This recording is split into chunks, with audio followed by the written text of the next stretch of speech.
I don't want my kids to look at me and go, oh my gosh, my mom, she worked all the time and she homeschooled and she was always this big grump and she was so tired and she always complained about everything. I don't want that. I don't want to leave that legacy. Like, what legacy do you want to leave? I want to say, I enjoyed this. Welcome to the Homeschool Journal, a show that unpacks the joys and journeys of the classical homeschool family. Here's your host, Carrie McGraw.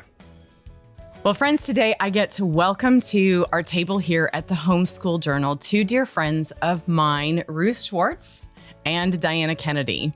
And our topic today is going to be all about the working homeschool mom, as you allowed me to say. Dianna, thank you so much. I have to tell everybody first, we've been laughing for so long off set that I think I'm half crying because we've just been having a great time already. And we hope that you'll stay with us for a continued great time as we talk about working outside the home as homeschool moms.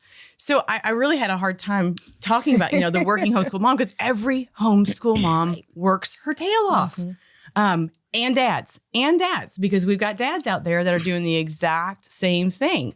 But we're going to spend a little bit of time with these two special ladies because all of us have something in common. We had to hold a job outside the home while we homeschooled, and they're still homeschooling, obviously. So my friend Dianna here is a veteran homeschool mom of 6, ages 8 to 27. And something unique about her homeschool is that she deals with ADHD, dyslexia, dysgraphia, we have that one in common, auditory processing disorders, and articulation issues. Is that right? You nailed it all. Yeah, okay, I got it all. And my friend Ruth here has 4 young children, ages 4 to 10. In fact, are currently playing with my youngest down is in the gym, so we can do this together. She holds a BS and a BBM from the University of Kentucky, and she first came to a love of Latin when she took Latin under Martin Cothran at Mars Hill Academy. And as you'll soon find out, that just kept rolling in her career outside the home as well. But in her free time, which I haven't figured out how she has free time, she loves to do calligraphy, sew, crochet, and cook for her family. So Ruth and Dianna, thank you for being here today. I'm thrilled to be here. Yes, thank you. Well, we're going to jump into this after I have told them a little bit about your homeschooling bio. Right. Okay. Let's give the picture of right now. What are you managing outside the home? What is it that you are doing outside the home as a career or job? Let's go with Dianna first. I thought she meant like the chauffeur of all the things. The bus driver? Yes, all the activities. Well, currently, so I have been a registered nurse for 29 years. Wow. I don't know how did that happen? You blinked. What in the world? That's what it is. And so what I do now, I'm not in patient care, but I work every weekend as a case manager. So that is a little bit of discharge planning, social worker type stuff, like utilization review. It's kind of a jack of all trades, master of none. I know a little bit about a lot of different things. So I am gone out of the house every Saturday and Sunday. So weekends are totally my husband's gig, but that frees me up to be home during the week. Good. So good. But that's something you've always done. I have always worked in homeschool. That wasn't something that we fell into. In that career of 29 years, I've worked full time, I've worked part time, but I've never. Until I haven't worked is when I've been on maternity leave. And the nice thing about nursing is that it offers so much flexibility. You can work as much as you want or as little as you want. So the option, that option was there. Like when the kids were smaller and their academics weren't so intense, then I could just work during the week. It was kind of random and not random and happen chance, but I could just work. I didn't have to have a set schedule. Now that our academics are heavier, I have kids in high school, I have kids in middle school, we really sort of we can't be quite as loosey-goosey as we were back in those little younger days with primary. So working every weekend works for us. Plus, it helps to manage a lot of these issues that we have to come in contact with, like our executive functioning disorders here. Because that way everybody just knows it's Saturday, mom's going to be at work. don't ask me anything because when I come home, I don't want to be bothered, you know? So that just works for us as far as that way you just know. Good. I've had some positions in the past where I had some call time. That was disastrous because it would work for us now that my kids are a little older. But like back then, my youngest was an infant. And so we came to a point where it was like. Cannot do that. Okay. I got called in like 3 times on Derby weekend. And my husband was like, okay, we probably need to think about something else here. This is not working for us. Because at that point, if I was on call, guess what? He was too, because he couldn't make any plans or go do anything because we'd have to kind of jump ship. And plan B. So that was just not a thing for us. So Ruth, what are you doing right now? Right now, I work as a bookkeeper for a condominium complex of businesses in We didn't know this about her. Georgetown. No, I didn't know this. I thought I knew it all. New. Maybe I started last year. I think someone asked me to do it, and then I also teach online with Memoria Press Online Academy. See, that we knew. So those are currently the only things that I am doing, which we've had to tailor it back a fair bit since I was laughing when you were talking about rigorous academics because my son just finished 3rd grade. We finished last week, and I was like, that was a rough year. Okay. Yeah. All right. Everybody says that about 3rd grade, though, Ruth. Well, it was a big step up, and it was a big change, and we didn't have space to be as loosey-goosey as you said. And so this year, I only had 1 class, and I started the bookkeeping last November-ish. And so it's been relatively low on the time requirements. But, I mean, I have taught, at Mars Hill in an actual physical classroom. And there I've had multiple property management things going on and, taking care of some things for my dad, his properties and tutoring. People call me, hey, can you help me with, algebra? You do algebra too? I regretted that one. I spent a lot of time studying. I was like, this is a bad idea. I spent a lot of time studying. Charge more for this. Well, it was just I was like, oh yeah, I could do that. And I could. It just required me to study a lot because it had been, at the time, 12, 13 years since I'd actually had algebra. So it was oh, okay, yeah. So now we know Ruth will take on anything. Pretty much, yeah. I make wedding cakes sometimes. That's always fun. My brother. No big deal. Yeah, right, seriously. That's one of my favorite things. Let's let Ruth run the show. Oh, man, what if? I like to do a lot of different things, and I think being able to do that is one of the ways that's I get to engage in something that I enjoy. Okay, right. And you're using different parts of your brain. Yes. So, obviously. Yes. So, that's great.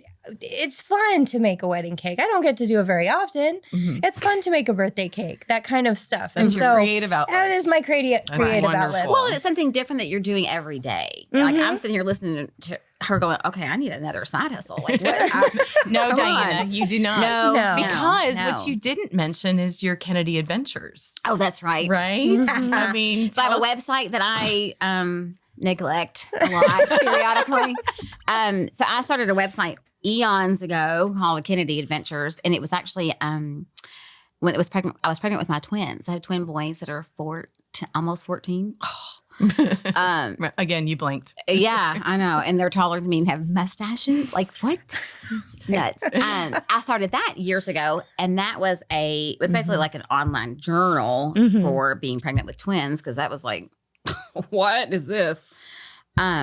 And then it kind of morphed into, once we started homeschooling, it was more of this is what we're doing in homeschooling. And then it kind of morphed into, now we have Catholic products that I make. So yeah, I get the creative outlet because but then sometimes I can't work on it if I'm not feeling particularly creative, because then it's like a slog. And I'm like, okay, I don't want this to be unpleasant. Yeah.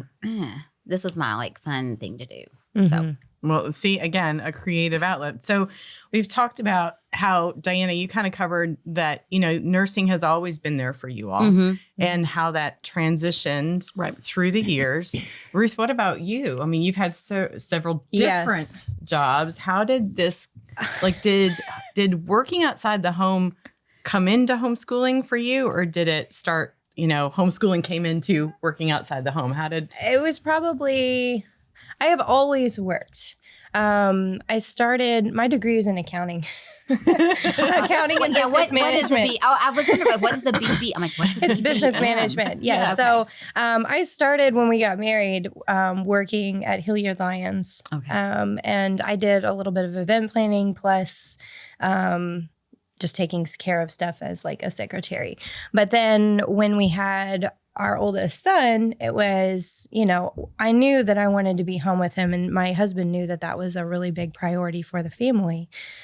And so we transitioned away from the 9 to 5 in the office, and I built up, because I was teaching in the classroom at that point as well. So I was and that was once a week on Mondays. And I added back in teaching online. I talked to Scott Pyland. Okay. I had done that when I was in college. I asked him if I could add it in, and I picked up a couple of classes. And so I did that for a while, and my dad asked me if I would manage his rental properties. I was like, sure, yeah, I could do that. And then, he found me another property to help take care of, do some property management, bookkeeping. So I had all of these things going, and, we added a new kid about every 2 years for a while. And I think it was so we took away the big job, but when my daughter was born, that was when it was like, this is really hard. And it was, the more plates that you're juggling, the easier it is to drop things. And I was not able to get everything done. We're going from this house, painting walls, doing that, making a rental, probably trying to find renters, also teaching. And it was just like this trying to find babysitters so that I could go to class and teach. And it was just kind of a mess.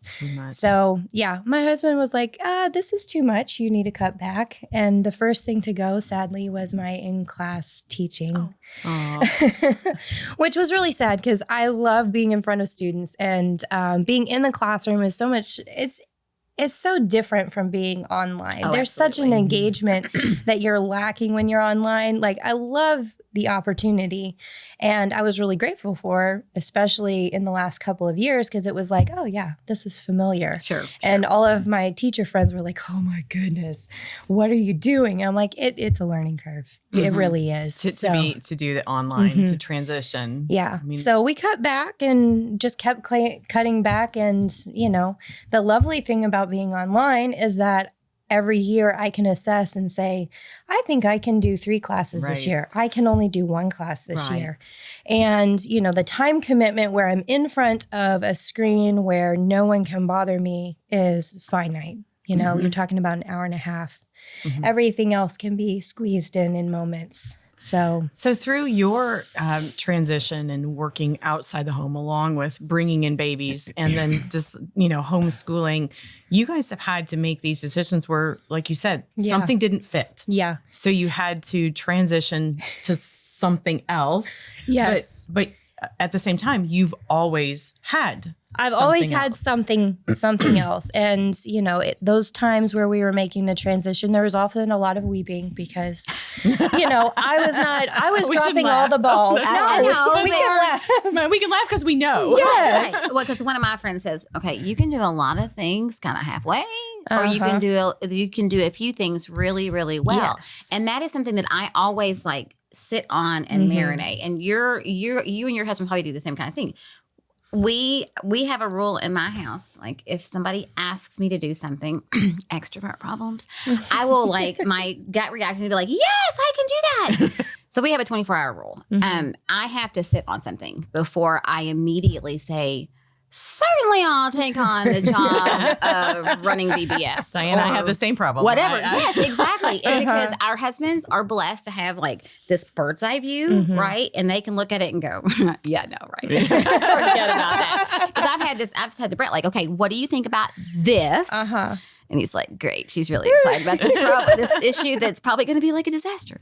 But he's able to look at it and kind of judge from somewhat of a, not neutral, but he's able to look at it and kind of see things that I can't see. He can see like, oh, this really excites her, or she's feeling obligated to do this and she's not really excited about it. So our husbands have such wisdom. Yes. And I love how you talk about bird's eye view. Now, I do want to take a moment and just recognize that all homeschooling parents, moms and dads, and I said this earlier, are juggling a lot. Yes. To commit to be a homeschooling parent. I mean, y'all, I remember there's no lunch hour. I'm sorry.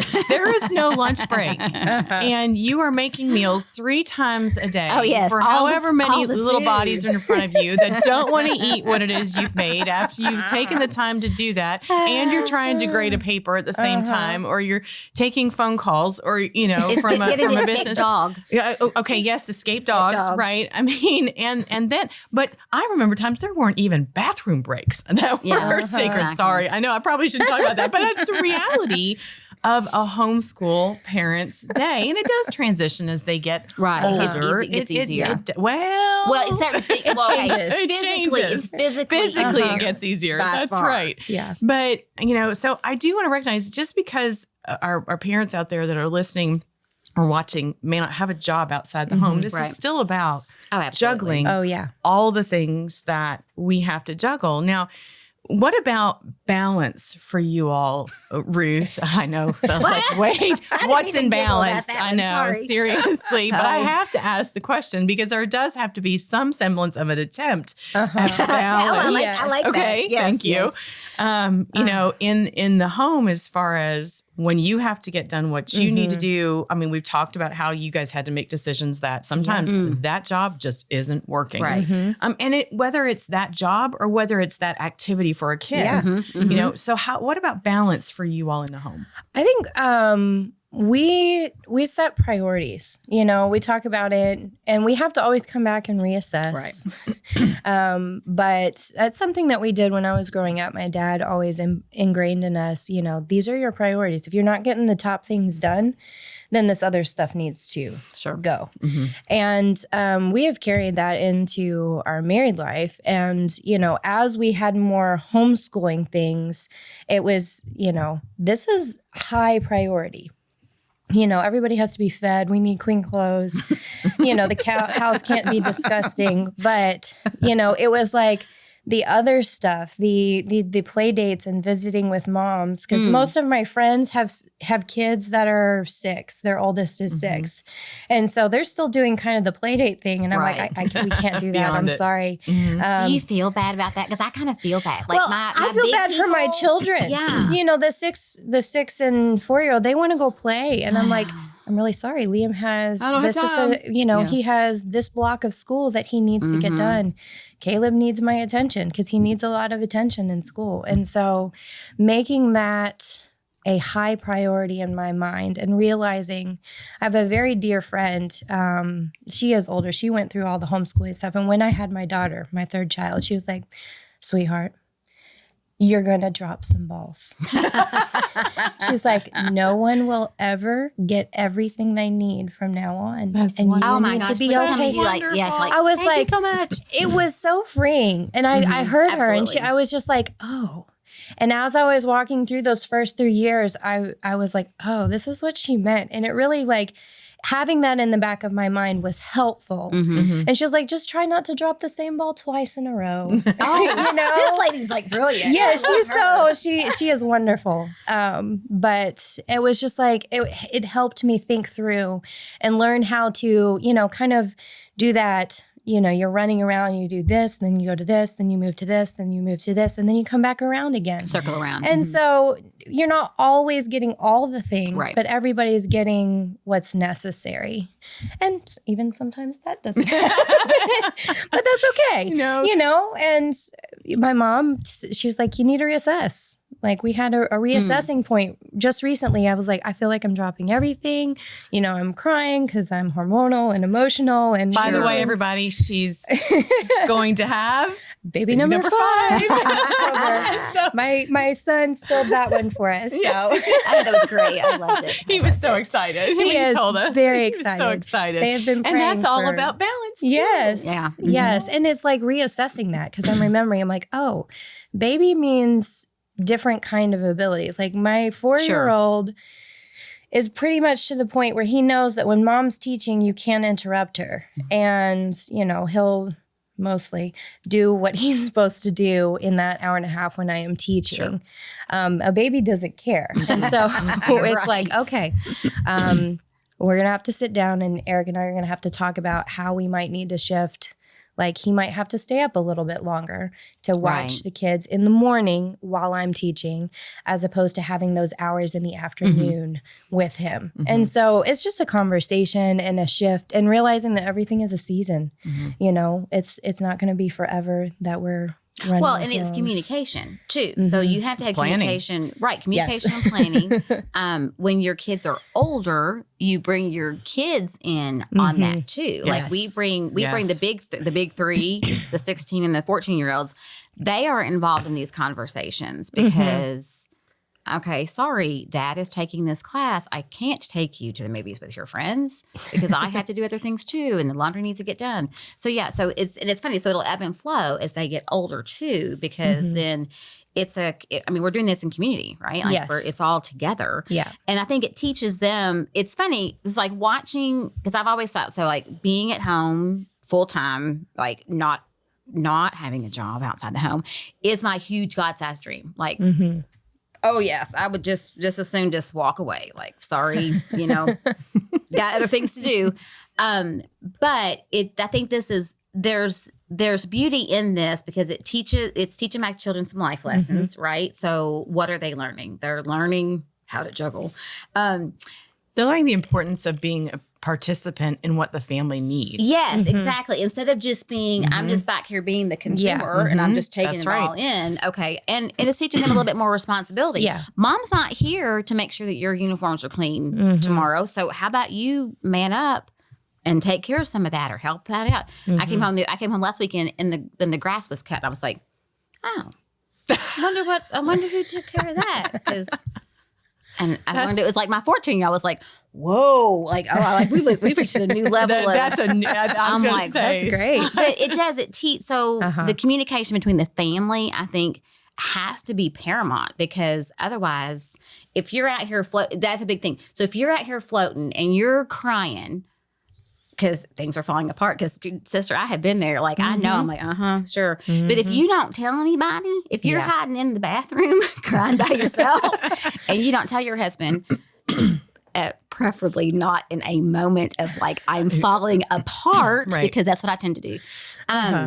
Yeah, he doesn't know. Yeah. And that is like, because you didn't bother to tell him. Like, you've got to communicate with your family, with your husband, with your kids when they're big enough to take on a little more responsibility. Right. And you're coming upon some of that. We're getting close. Yes, he is 10. And after you've made it through the third grade year, you're really coming upon some of that. Well, and he carries a lot. He does. And that's beautiful. And you have 4 beautiful children. I almost always had a job. I came out of banking. Full time, right? When we had our first, or shortly after we had our first, primarily because we moved to a different city with my husband's job, and so got some years, a little bit of time when it was just me and baby, or me and babies. But I always had a part-time job, almost always, and then, of course, there's that whole decision to homeschool. But I did get to go generally into homeschooling, not working, but when my youngest was 8 months old, I was still nursing. I had to take on a job, and I had to travel while I was nursing. Let me tell you. Oh God. Okay. That is not fun. Yes, that was not fun. And I had to travel away from baby. But the balance for us, I was blessed to have outside help. Right. My husband had a job that took him to the office outside the home constantly. And then he transitioned into being a builder, which he was just, that's when you work for yourself, you work all the time. Right. And so our blessing was we had mom and mother-in-law.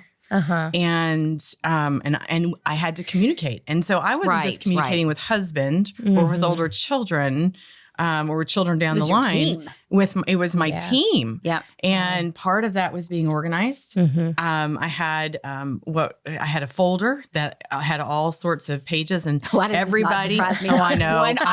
It wasn't a binder though. It wasn't a binder. It was a duotang, which has the little tabs in the folder, and everybody every day had everything that everybody had to do.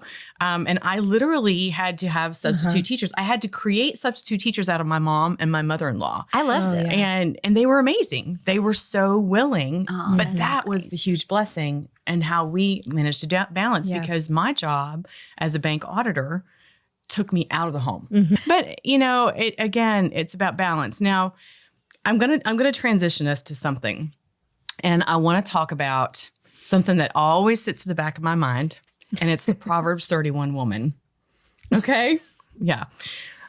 Sometimes, no, I don't know that we can be serious about this, and I'm going to apologize to the Lord above, because sometimes I want to tell this woman to take a hike. He has a good sense of humor, I'm convinced. So I'm going to go through Proverbs just a little bit here, because sometimes she just drives me nuts. I do love how Proverbs 31 opens in verse 10, a wife of noble character who can find she is worth far more than rubies. That's beautiful. It is beautiful. I love how the Lord sets that up. That's great. But then he goes on to say, she gets up while it is still dark. She provides food for her family and portions for her servant girls. I don't want to get up while it's still dark. But if I had servant girls I needed to make food for, I might, if she's going to take care of the laundry. I get it. Ruth, you said earlier, what about daylight savings time? I said, well, it kind of helps, because most of the time we end up getting up when it's dark anyway. So check it off the list. We've got it. But there is that point where it's like, I think I came to a point where I realized, like, if I'm going to get what is necessary done, I have to get up before my children. Have to. And I remember listening to my friends. They had a little bit younger kids than I did. And she was like, I'm not going to be able to get this done unless I get up at like 6 o'clock before my kids get up. And I was like, yep, you have to.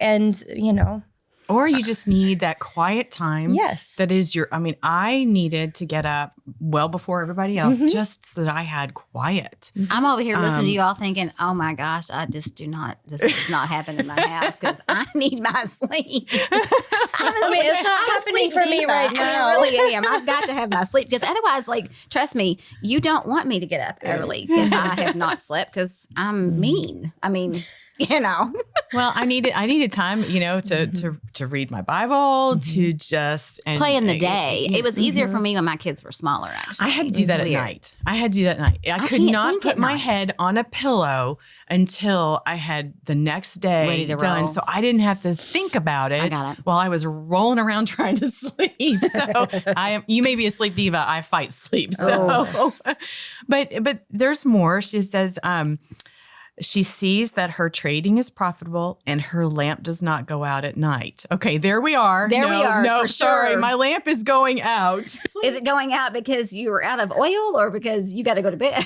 I'm thinking it's not going out at night because she has enough, she's working and she can fuel it all night. Ah, well, see, I read it like it's profitable. Late to getting things done. Maybe we're being too literal here, but I am so grateful that he puts this down for us, because there are so many elements here of the Proverbs 31 woman that I want to be.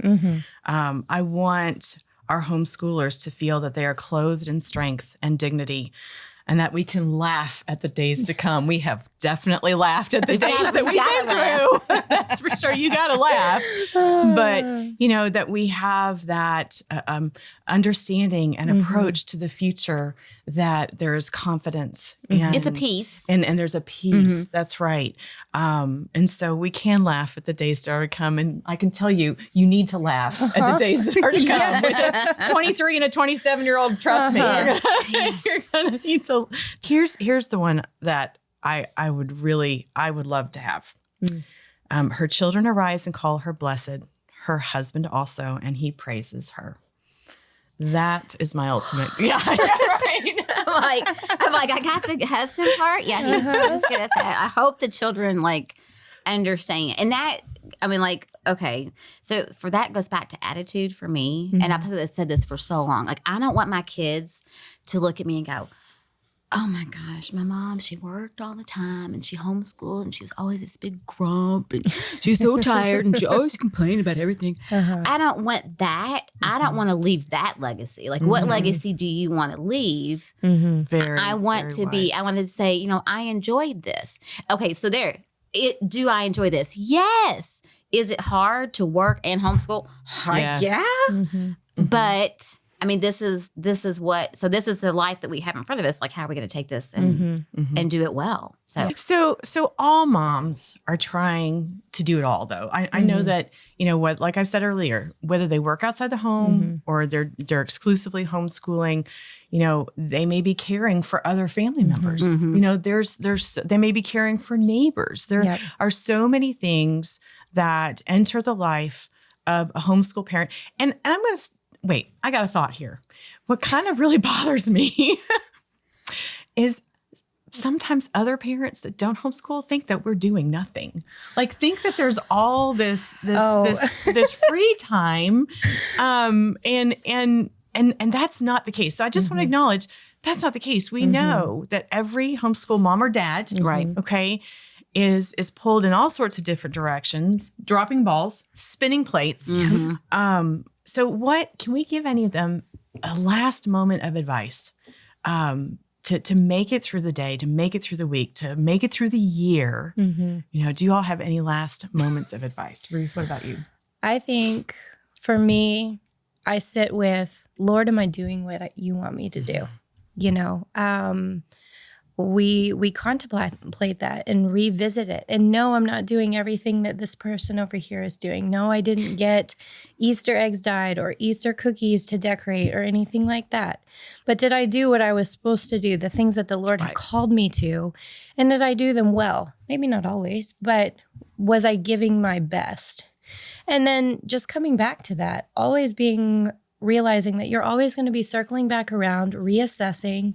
There are seasons, there's seasons where you have to work outside the home and you're not able to be with your kids the way that you want to be. And that, you feel like you're losing something, but it's a season. And then you come back to something different and everything's constantly changing. And so always reassessing and, coming before the Lord and saying, am I doing what you want me to do in this time? And if the answer is yes, you can move forward in full confidence. I wonder, the Proverbs 31 woman, was she doing that all at the same time?